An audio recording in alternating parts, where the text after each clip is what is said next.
The Neo Reality Entertainment brand expands with a relaunch of the Neo Reality Collective Pop Culture News Talk.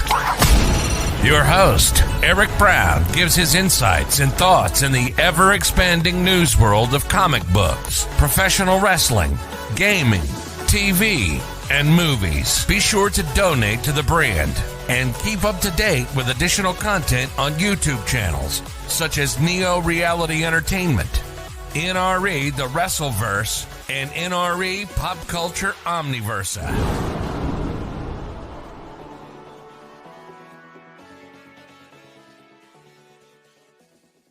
Today's edition of Neo Reality Collective is brought to you by Anchor.fm, a free distribution service podcasting hosting platform that allows you to record your podcast on your phone or computer. Anchor will distribute your podcast for you so it can be heard on Spotify, Apple Podcasts, Google Podcasts, and so much more. You can even make money from your podcast with no minimum listenership. It's everything you need to make a podcast in one place. Download the free Anchor.fm app or go to Anchor.fm to get started today. Thank you and enjoy the episode. We're back, everyone, with Neo Reality Collective, brought to you by Anchor.fm. You'll catch the stuff in the ad video on the podcast version in this video when you get it on YouTube. But we're here or there. But we're going to talk about some news for the first half of this week, and then ultimately conclude with Saturday with the last half of the news week. And also, I hope you all catch my bonus episode of the Loki series, Season 1, which was a fun ride, everyone, fun ride. But we're now moved past that, and we can move forward with the next initiative. New news of the DC Universe. There's going to be an official new DC Limited series, 12 issues, by Tom King and Greg Smallwoods. Titled Human Target. According to DC, this will be the latest series to show off King's magic touch when it comes to pummeling the depths of the DC universe and reimagining characters for a new generation of fans. Like I said, King is very conflicting on a lot of things with his vision of the DC universe and how he writes stories. Like I said, I think King is a great writer when he has stories that are not in continuity, or they can be reverse engineered from another writer's turn on continuity when it comes to his writing style. I really do think that, and I especially think he does more on a limited series and not a long ongoing series, because then he has filler, and then we got stretches out. So when he is allowed to be compact within 12 issues or less, he's allowed to be more fluid and more flexible with this. I feel like that's his best strengths there, but when told you gotta make a 100 ongoing episodic series every 2 weeks, when he was doing Batman for 85 issues until the DC Universe management went ahead and said we're no longer doing 100 issues, you're ending at 85. This was really problematic. Like, a lot of people liked it at first, and then it started going off the rails, and then it was getting good, then it went off the rails, then it was good, then it went off the rails, and then ultimately died towards Bethlehem, essentially. And yeah, so he's doing another 12-issue series. He's called Human Target, which will be released on November 2nd, and which calls the DC Universe meets gritty detective noir, creating a new legacy for DC's deadliest bodyguard. And as previously reported by Newsarama, the late 80s era Justice League International will seemingly play a role in this. DC isn't saying how exactly, but the artwork they just released features a take on the team, aiming its iconic pre-selfie pose. Maybe it has something to do with Lex Luthor, we don't know. Christopher Chance has made a living out of being a human target, a man hired to disguise himself as his client to invite would-be assassins to attempt his murder, reads the details DC did share. He has a remarkable career until his latest case protecting Lex Luthor, or when things go sideways. An assassination attempt Chance didn't see coming, leaves him vulnerable and left trying to solve his own murder, as he has 12 days to discover just who in the DC universe hated Luthor enough to want him dead. Okay, so remember Linkara talking about Blackest Night, and then he mentions Lex Luthor hiding in a bunker underground, and then he brings up, oh god, how many people have I killed over the years? They're gonna be a bit pissed. Yeah, that's the best way to describe it. Like, considering we're now in the era where everything is canon and therefore nothing is canon, yeah, everyone's gonna kill him. So this will be illustrated by Smallwood, Trevor Harrison, and featuring variants by Trevor Hairsine, Danny Minky, and Jenny Ferson. If I butchered that, sorry everybody. But yeah, it's all coming out this fall, heading into Thanksgiving month, November, and oh boy, it's gonna be a crazy ride. Let's hope it's pretty good.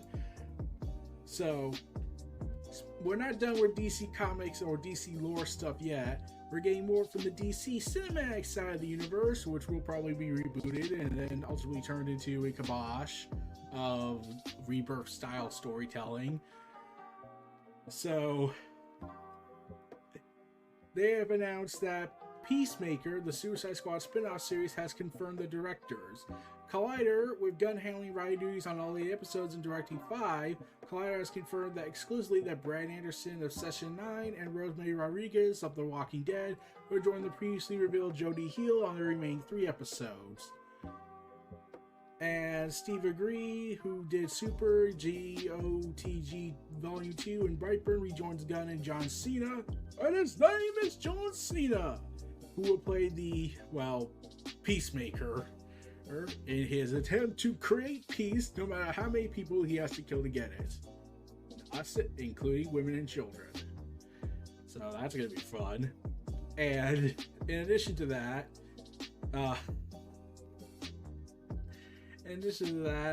we also got Robert Patrick, who will play the role of Augie Smith, if you know, the guy from Terminator 2. So now I kind of want to see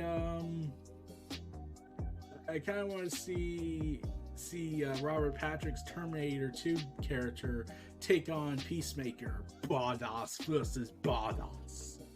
Though Peacekeeper is John Cena, so naturally we will make obvious obligatory jokes of how we can't see him really. So that's going to be awkward for when the jokes happen and people have to bring up how they can't see him, and therefore there's going to be annoying at times when it gets to that point. But anyways, Peter Savan, will serve as executive producer, with Cena as co-executive producer. Peacemaker will be associated by Troll Court Entertainment, Gunn's production company, and the Safarian Company in association with WBTV. Those specific series are kept under some kind of wraps. They will explore the origins of the character in the upcoming film, a man who believes in peace at any cost, no matter how many people he has to kill to get it. Saying, Cena had said, I had said before that it was a tremendous honor and an incredible opportunity to be part of the Suicide Squad and to work with James on what is going to be a fantastic movie. I am unbelievably excited to have the chance to team up with him again for Peacemaker.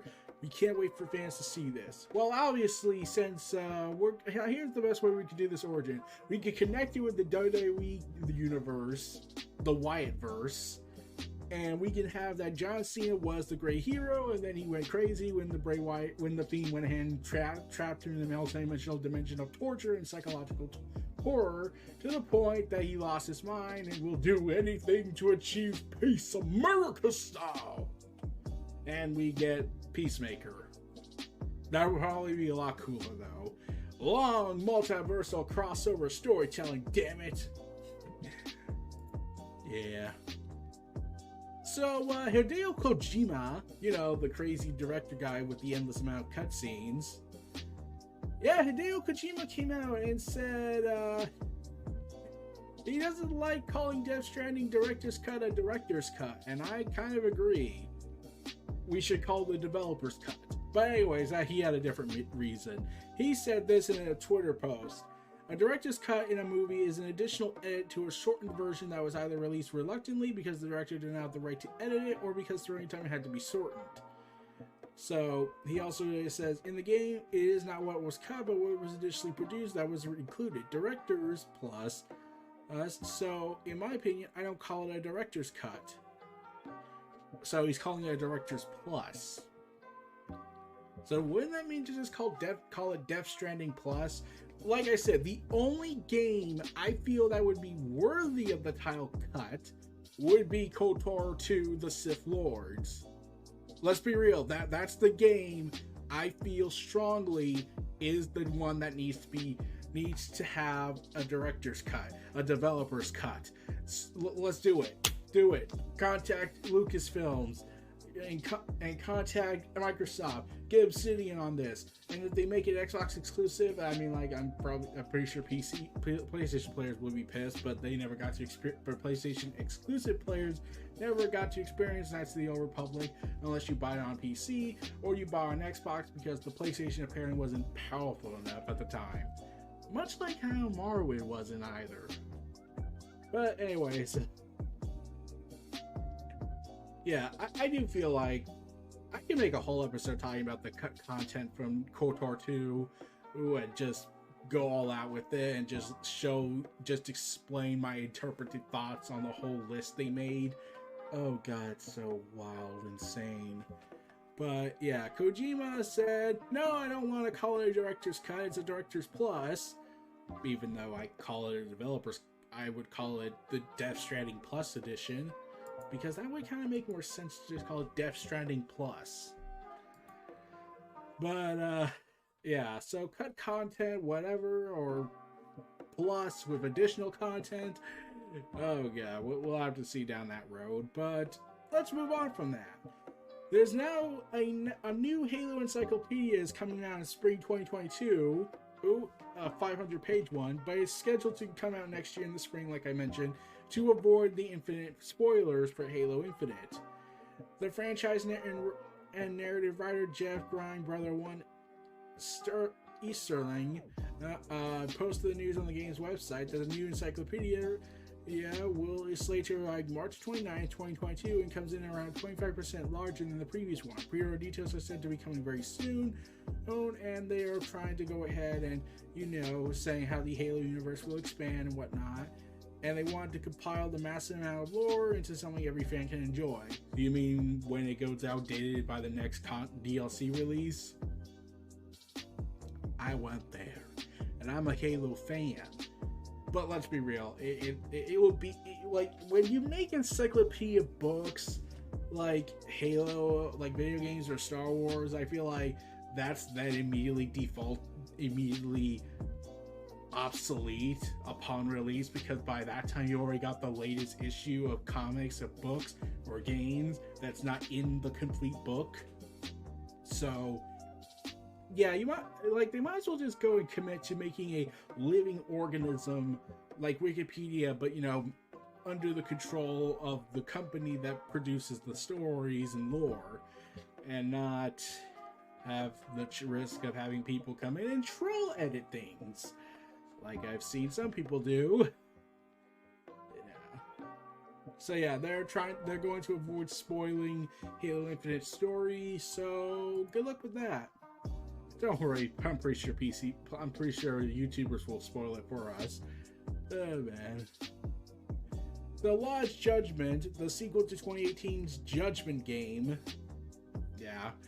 may be the final game in the series according to a new report. According to the Japanese entertainment site Nikken, I'm not going to pronounce that. The problem stems from the talent agency Johnny and Associates reportedly wanted to block the game from being published on PC via Steam so as to protect the likeness of the rights to its client in the face of judgment. Actor Takuya Kimoriya.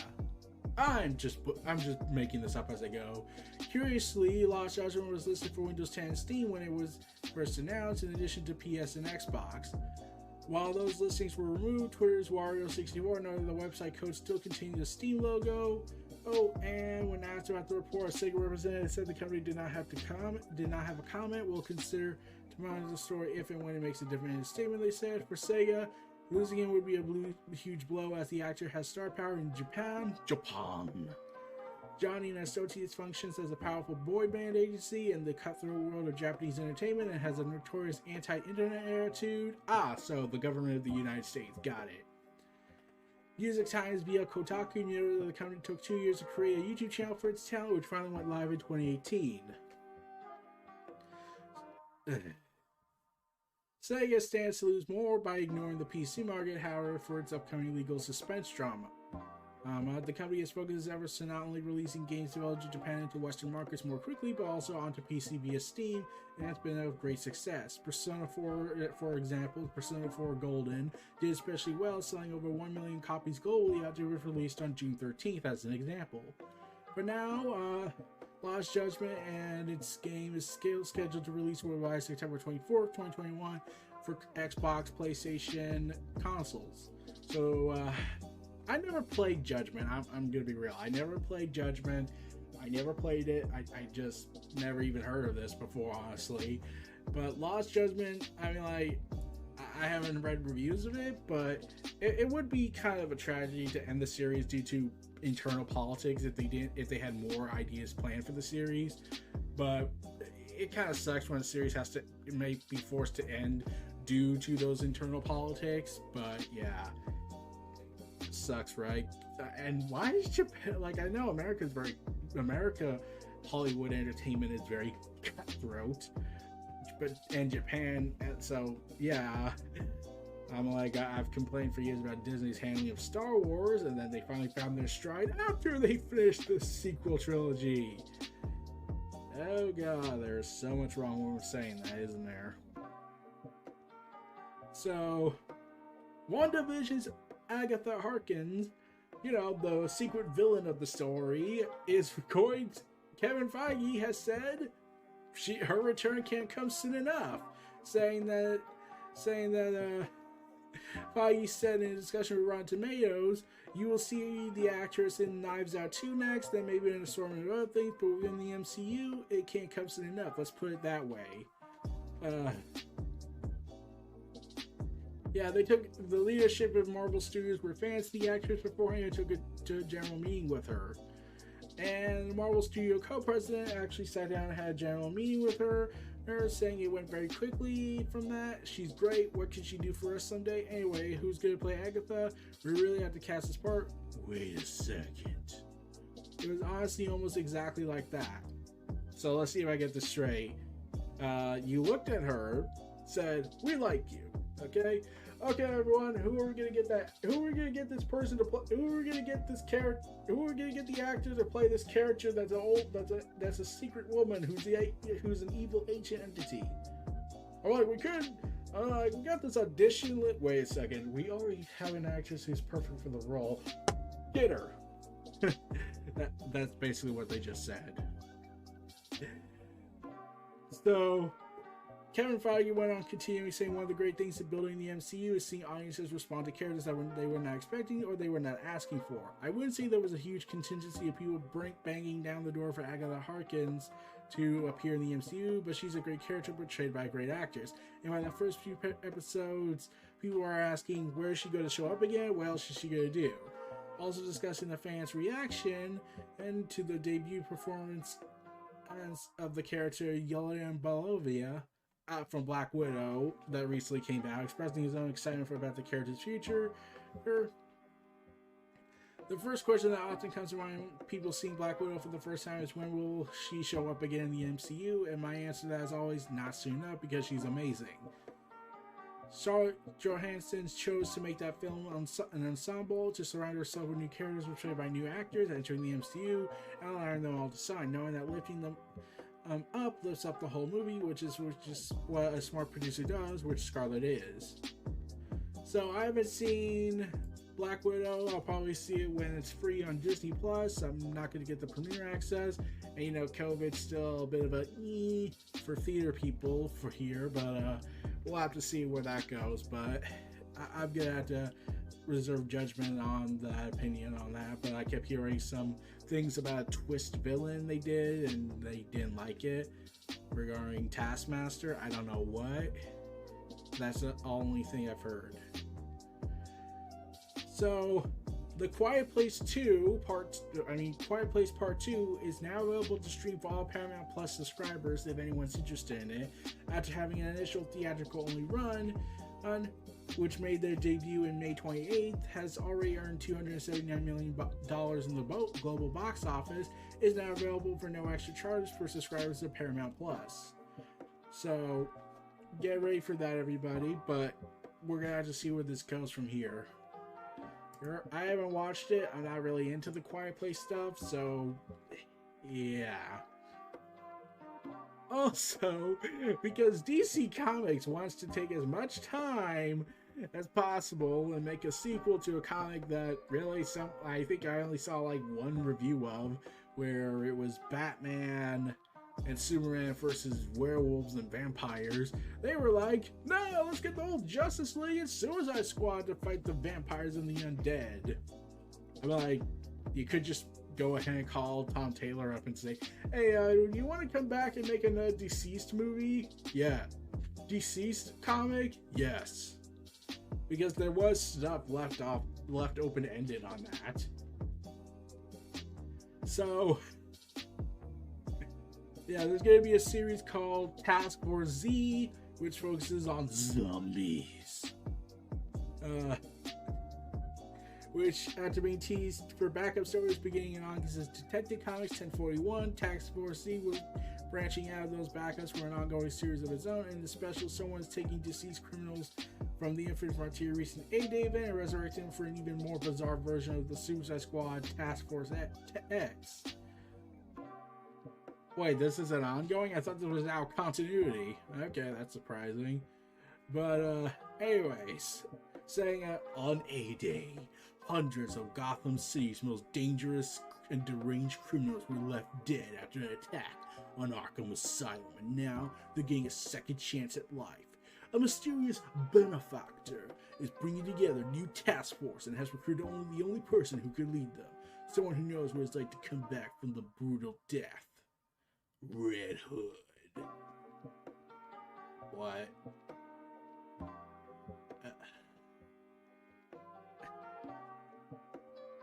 Why? Is this part of James Tynion the Force Bat books? I'm not sure. Like, they're saying it's canon, by saying bringing up Infinite Frontier and what happened over there. Oh man. So Jason Todd, now this thing goes ahead and mentions how now Jason Todd has to unravel the mystery surrounding this team of the recently deceased while leading a lineup of some of Gotham City's worst. Bane, Man-Bat, the Arkham Knight, Sundower, and Mr. Bloom. So they're back. Okay.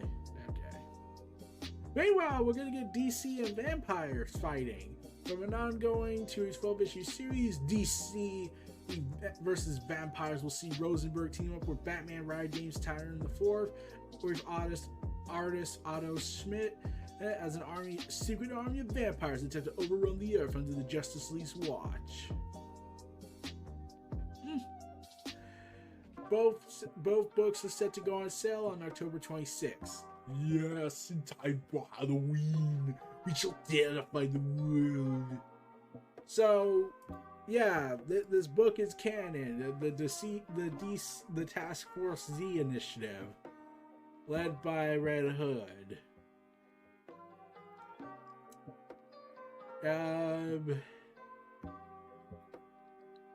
Can we just say it? The government just really sucks.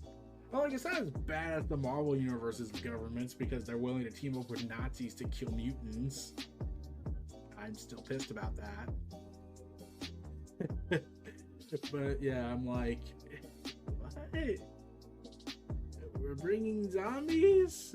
Arkham Knight? Red Hood's leading them with electric crowbars in the cover? Oh god, we're really doing this.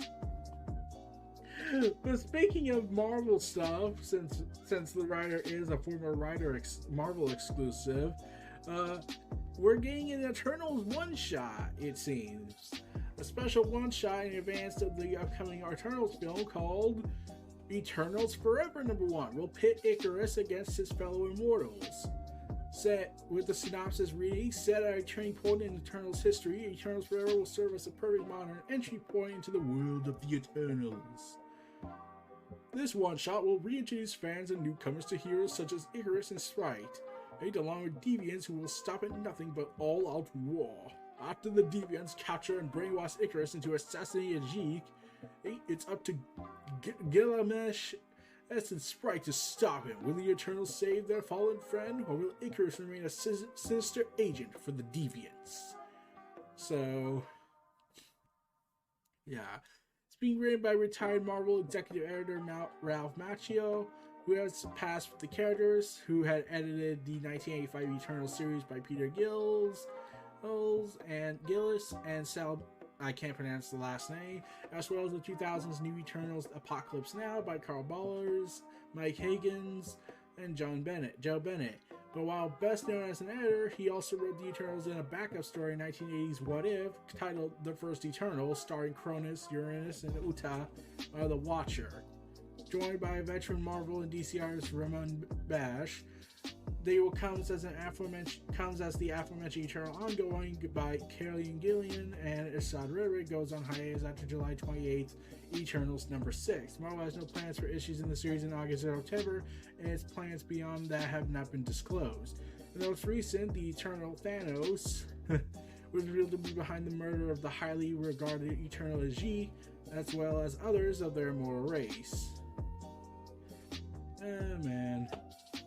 So, we'll go ahead and we'll talk about Eternals one day down the road.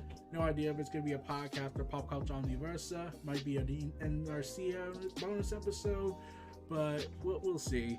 We'll have to see when the final thing comes out.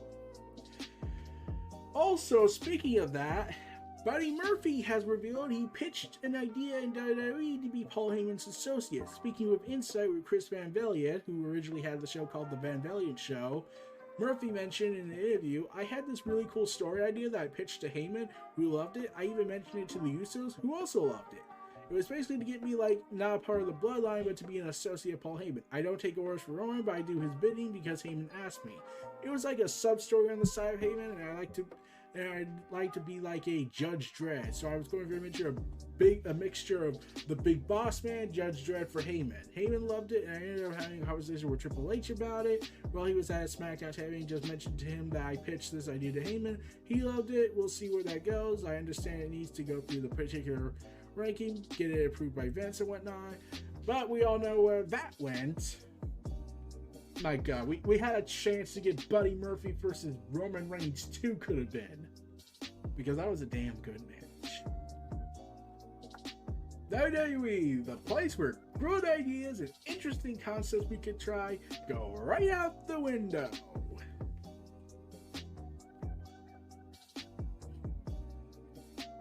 Okay, we're going to take a brief break and cut to our ad break, everybody. Be back later in a bit. We're back, everybody, from a break, and the Elite General Manager game that AEW has been teasing for months and had shown has finally released. It came out today on July 15th at the time this podcast is recording, and it was the release date was shown on email and whatnot with press releases. So it's on the app. You can download it now. Get ready for some exciting General Manager stuff. I downloaded it. I plan to play later, but speaking of games, we have... Oh, God. Remember Skyrim? You know, the game that never ends for anybody because they go ahead and re-release it, even make alternate versions, like the Amazon Alexa version. That was a thing.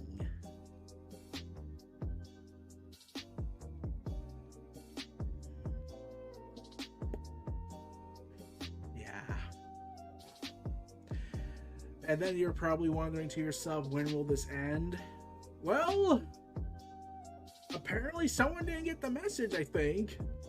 And I say this as a joke. I'm not being serious on this, but someone following a sealed copy found a particularly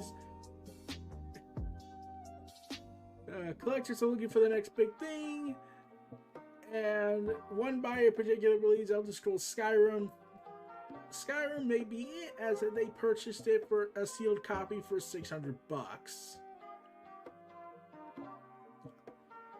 So it has a WADA score of 9.2 A+, which is a good score. That means it is exceptional condition, but it's not quite the levels of a copy of a Super Mario 64, 9.8 A++.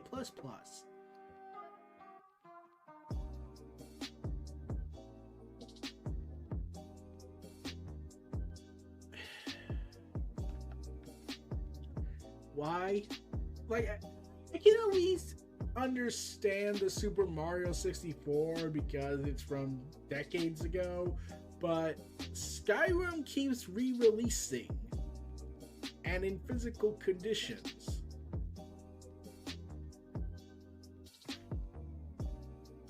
They even made a freaking Amazon Alexa version, and I'm still trying to wonder why that is. Like, it's already annoying enough when Tomb Raider sells for nearly 150 grand and Red Dead Redemption sells for 384, but still.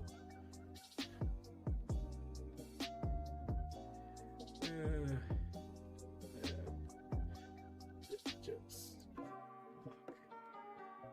just amazing, isn't it? It really is. Kind of is.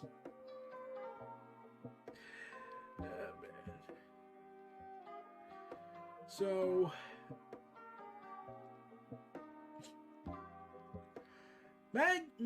Margot Robbie, you know, Harley Quinn, who also later influenced the comics because now Harley Quinn was looking like more her Suicide Squad movie version and more of her own character and not be Joker's girlfriend. Robbie has says she needs a break from playing Harley Quinn, saying it was kind of back-to-back filming Birds of Prey to filming the Suicide Squad. So it was kind of like, oof, I need a break from Harley because she's exhausting. I don't know when we're going to see her. Next we're going to see her. I'm just as intrigued as everyone else is. Oh, man. So she showed up in Suicide Squad, the original, Birds of Prey, and the fantabulous Emancipation of one Harley Quinn. Being the last film to hit theaters in early 2020 before the pandemic struck the world. And now she'll reprise the Suicide Squad role, which releases in August 6th. In other words, while her workload has been quite full with 15 non-DC films since the release of Suicide Squad, she spent a ton of time swinging blunt weapons and wearing clown makeup, essentially, what the articles say. Yeah. She's also going to be in a Barbie movie and the next Pirates of the Caribbean film. Yeah. And also, Harley Quinn could be killed off because James Gunn kept saying how, I'm allowed to kill anyone, so I'm might go George R. R. Martin this in the most insane way possible, dude. So anyways, Scott D'Amore from Impact, the vice president, the executive VP. So, yeah, about that. Scott D'Amore wants more of AEW's women to show up, and one of the people came in was Britt Baker. She cornered him in Jacksonville and asked when she could face Deonna Purrazzo, saying this: "That is a great question. I look at it, I get tweeted out to me and everything all the time. All I can say is from her perspective, look, I got cornered by Britt Baker down in Jacksonville a few weeks, and she's like, when do I get Deonna? And says, hey, Britt, oh, come on. We've always said we had an open door policy, and we're open to doing it. You know the deal in the wrestling sometimes has a lot of hurdles to jump through, but I think the relationship with AEW has been fantastic." D'Amore says, I think that Tony Khan's a breath of fresh air in many ways in the wrestling industry. It's just been great to deal with a person who is in a different company where there's honesty and transparency. It's like, hey, let's do that. You know why? Because that's cool. We share a vision for a world like that, and I love to see it because I mean, whether it's Nyla Rose or whether it's some form of other name talents like you have there. Imagine if Nyla came in and hit the ring on Deonna and just laid her lying there and picked up the towel, right? So Deonna Purrazzo is facing a mystery opponent at Slammiversary's event, and it could range for anybody. It could range from the Iconics who were fired a while back. It could be Britt Baker. It could be Nyla Rose. It could be anyone from the wrestling industry. It could be Mickey James, since there's now word that's going around. There's something else going on between NWA and Impact, along with several other companies. So we got the open door policy here, man. So,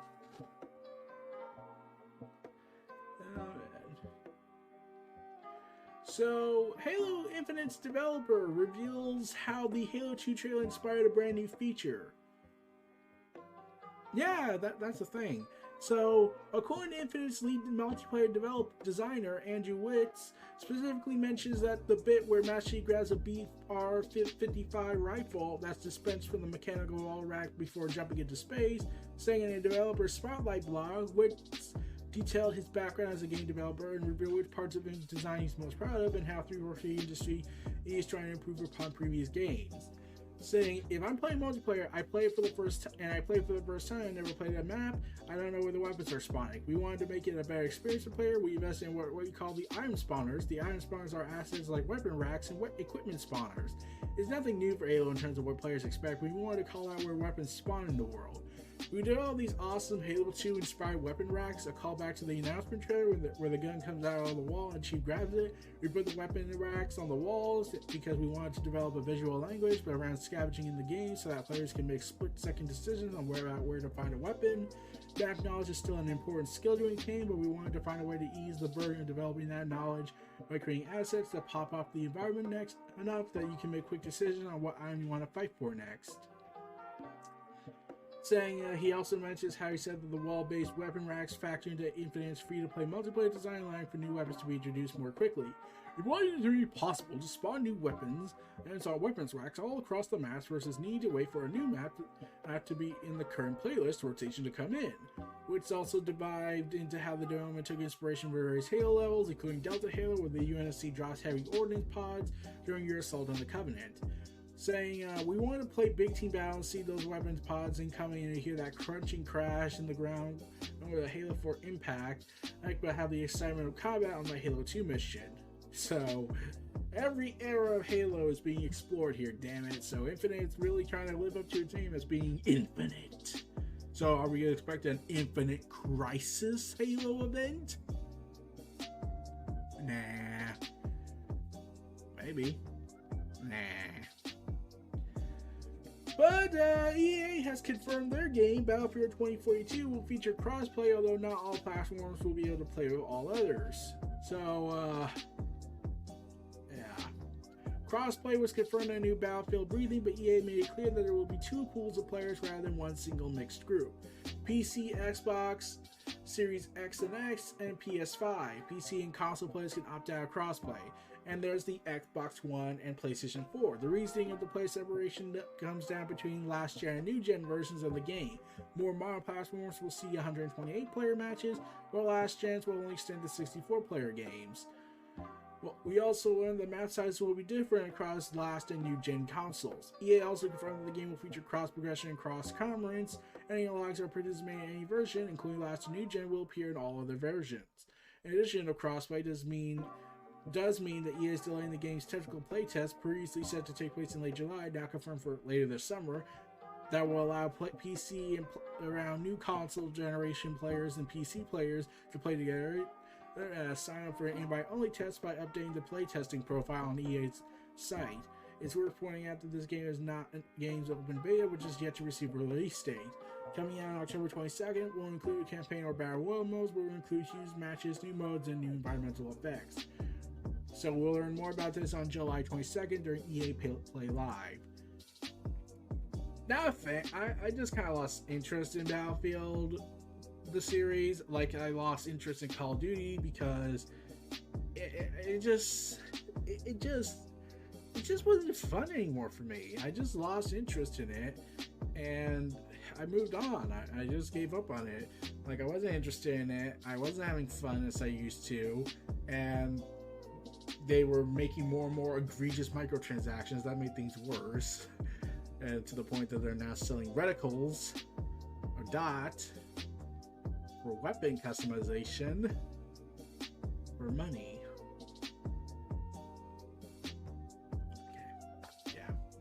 Anyway, this one. Phil Spencer also says that Xbox X and Series X will probably update its controller and may learn from the PS5 controller design. Saying in a recent episode, Kind of Funny Gamescast, Spencer said that although Xbox is not planning on releasing major hardware such as VR headsets in the near future, it's more than likely the company will make model refresh on this controller. He also complimented Sony the design features available on the DualSense controller of the PS5s. We're definitely thinking about kinds of devices that can bring more games to places. That's probably some work we'll do on that controller. I think Sony's done a nice job with the controller. We kind of look at it as some of that thing.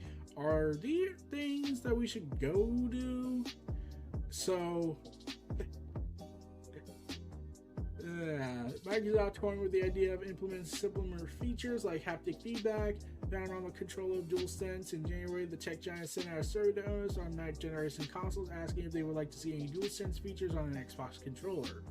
Spencer also touched more to the topic of VR and Xbox, saying, "We're watching what happens on PC as it relates to VR specifically. The best experience I've seen is Oculus Quest 2, and I just think the ease of use and being untethered and its capability just doesn't, to me, require being connected to an Xbox in any way."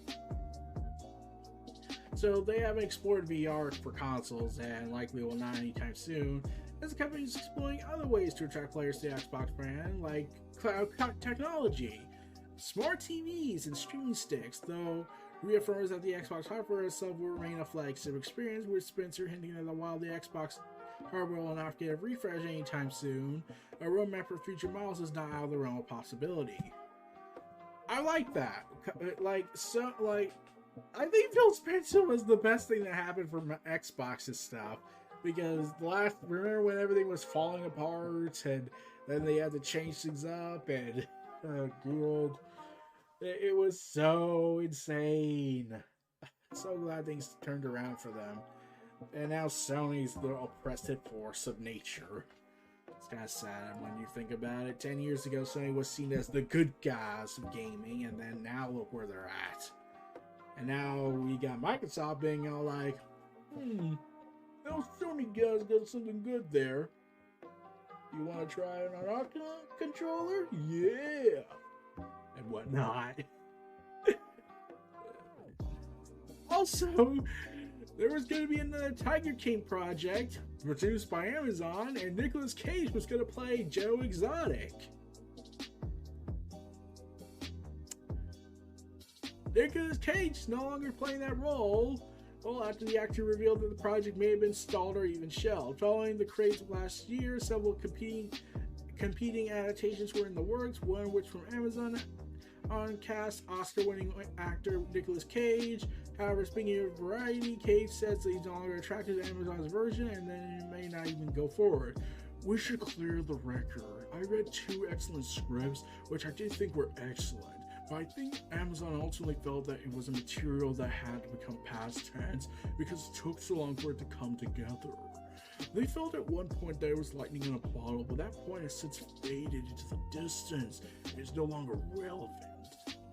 So after the whole Tiger King documentary that came out, and it became a sensation of murder, mayhem, and madness, several different Tiger King projects were fast-tracked, but soon after COVID hit, many of those projects stalled. Since then, Tiger King may have become yesterday's news, although a rival Tiger King project starring Kate McKinney and John Cameron Mitchell is still set to go on Peacock. Cage still has plenty of work for him. His latest film, Pig, has been critically acclaimed and awarded a 9 out of 10. So, yeah.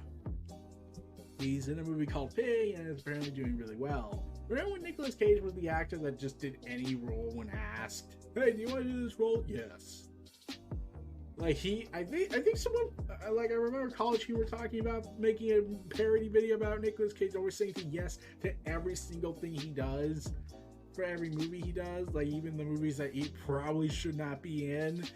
And he even went as far as to admit to that when he was told, "Oh, look, I got told I could be in a Spider-Man movie, and I immediately said yes."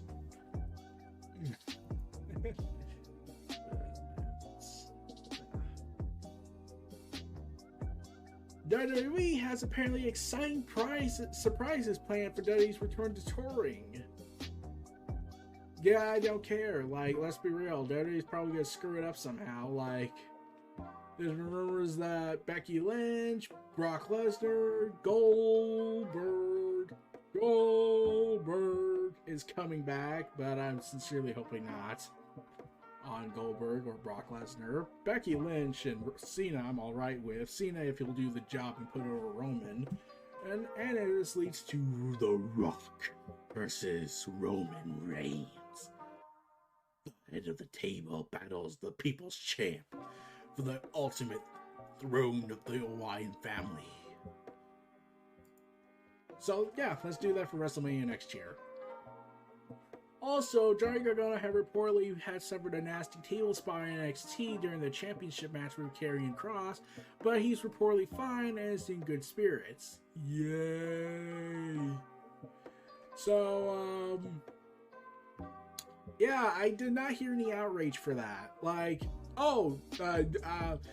like I told my friends this when I reported this to them, saying, hear that? Other than the music?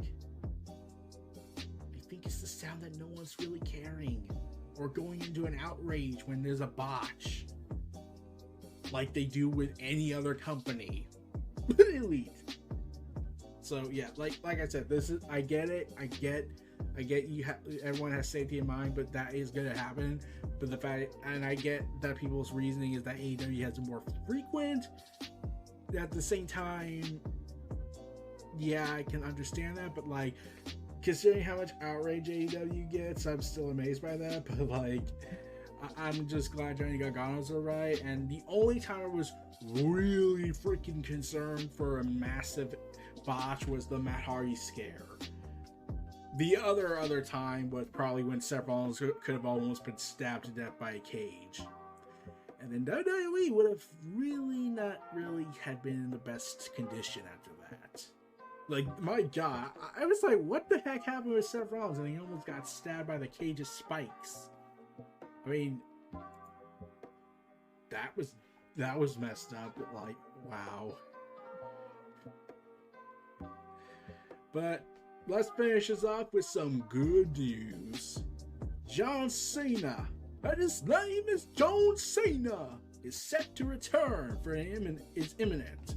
For the first time in over a year, in the next 10 days, it seems Cena looks to be coming back. Act 5 Select is reporting that the working assumption backstage is that Cena is returning to work, with the working plan being him to appear on July 23rd for SmackDown. There is a possibility, however, that Cena could show up on any other WWE TV shows in the coming 10 days. But this would come at the following of Money in the Bank, where Roman Reigns is rumored to be locking himself in for the C-Nation match. Okay, so this is the thing that kind of annoys me. So, they're not going to address it, are they? They're not going to address, oh, by the way, I was trapped in another dimension by the Fiend and was tortured for endless eons. So, I might have went Peacemaker a little bit, and went ahead and shot up a bunch of things. But, yeah, we're not going to bring up if Cena's been altered by the Fiend. Because, here's the thing. When the Fiend, when people who wrestled the Fiend started turning heel or changed up, they never really said that's what happened. But when they noticed, oh, we kind of do that, don't we? We booked them to fight the Fiend, they get their ass kicked, and then all of a sudden we turn them heel. Can we address that? No. And then they addressed it with Braun Strowman, where he goes in and says, let me get my second microphone for dramatic purposes for the video. Everyone that comes in contact with the Fiend changes. So, that's not me exaggerating. That's word for word what Braun Strowman said. He said that everyone who comes in contact with the Fiend changes, which means they have to address it. They can't just ignore it. Or they'll just further prove that they really hate Bray Wyatt and win him Rotunda and everything he tries to give them for chicken salad, and they will turn into chicken shit. But yeah, it's so annoying. Well, that's about it for this edition of the NRC brand. And let's take you all out and have a nice day, everybody. Be sure to donate to the brand and keep up to date with additional content on YouTube channels such as Neo Reality Entertainment, NRE The Wrestleverse, and NRE Pop Culture Omniversa.